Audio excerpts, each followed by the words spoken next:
विश्वरत्न परमपूज्य डॉक्टर बाबासाहेब आंबेडकरांचा, छत्रपती शिवाजी महाराजांचा, लोकशाहीर अण्णाभाऊ साठे यांचा, राष्ट्रपिता ज्योतिबा फुले यांचा, क्रांतीज्योती सावित्रीबाई फुले, अहिल्याबाई होळकर या स्त्रियांना वंदन करून आपण आपल्या पुढच्या कार्यक्रमाकडे वळतोय. त्याआधी अंदर की बात है, अरे अंदर की बात है. त्याचप्रमाणे जे मीडियावाले आपल्या सोबत आहेत, शिवणकर दादा असो किंवा बाकी शहजाद दादा, मंगेश दादा बोबडे, जे आपल्या सोबत नेहमी मीडिया आपल्या मागे आहे, त्यांच्यासाठी एक नारा द्यायचा आहे. मी म्हणेन बड़ी अच्छी बात है, तुम्ही म्हणायचं मीडिया हमारे साथ है. ठीक आहे, बड़ी अच्छी बात है. अरे येथे जमलेल्या सर्व विद्यार्थी मित्रांचे तसेच पालकांचे मी सर्वात पहिले आभार मानतो. कारण आपल्या चांदोर्लीमधून चळवळीला सुरुवात होणं ही सगळ्यात मोठी गोष्ट आहे. आता वळूया आपल्या पेपराकडे.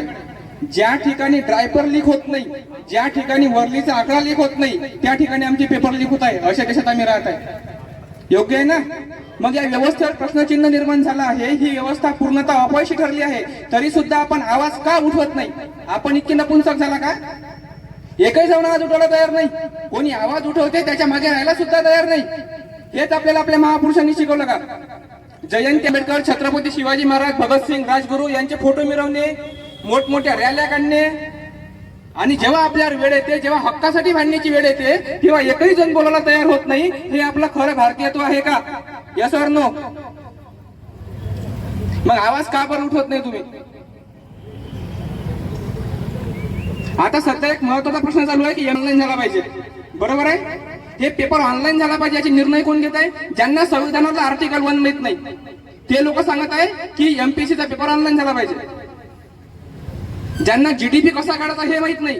अरे आम्ही सगळे इथिक्स शिकलो, आम्ही राज्यशास्त्र शिकलो, इतिहास शिकलो, समाजसुधारक शिकलो, आणि तुम्हाला नेमकं साध्य काय करायचं आहे? ज्या ठिकाणी आपण पेपर फिजिकली होऊन देऊ शकतो तेव्हाच आपण फिजिकली वर्क करू शकतो. ऑनलाईन पेपर म्हणजे फक्त व्हर्च्युअली पेपर आहे तो. त्या ठिकाणी बुद्धिमत्तेचा विकास होते की नाही हे सांगणं अशक्य आहे. कारण ज्या ठिकाणी पेपर ऑनलाईन होऊ शकते, जेव्हा पेपर ऑफलाईन होते तेव्हा 2 विद्यार्थ्यांच्या सिग्नेचर घेतल्या जाते की समोर या सिग्नेचर करा, पेपर फुटलेला नाही. परंतु ऑनलाईन व्यवस्थेमध्ये तुम्ही इतका बाहेर काढून कुठे घातला आम्हाला माहित आहे काय? माहित आहे का?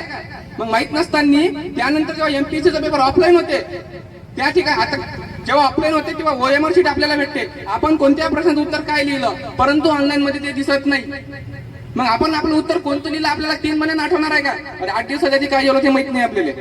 3 महिन्यांनी लिहिलेलं उत्तर आठवणार आहे का? तर सोनम वांगचुक नावाचे, त्यांना आशियाचा नोबेल भेटलेला आहे. ते गेल्या 15-16 दिवसापासून शास्त्रज्ञ भारताचे विद्यार्थ्यांच्या हक्कासाठी तिथं उपोषणाला बसले आहे, परंतु त्यांना सुद्धा आपण सपोर्ट करत नाही. मग आपण कोणत्या समाज सुधारकाचा अभ्यास करताय?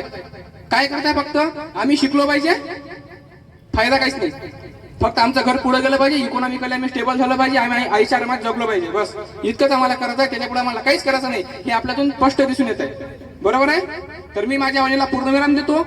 आणि हे जे आपलं शासनाला असा इशारा देतो, म्हणजे सर्वांच्या माध्यमातून शासनाला असा इशारा देऊ इच्छितो, जर आम्हाला गांधीजी बनता येते तर आम्हाला भगतसिंग सुद्धा बनता येते. विद्यार्थ्याच्या संयमाचा अंत शासनाने पाहू नये. धन्यवाद. इन्कलाब, इन्कलाब.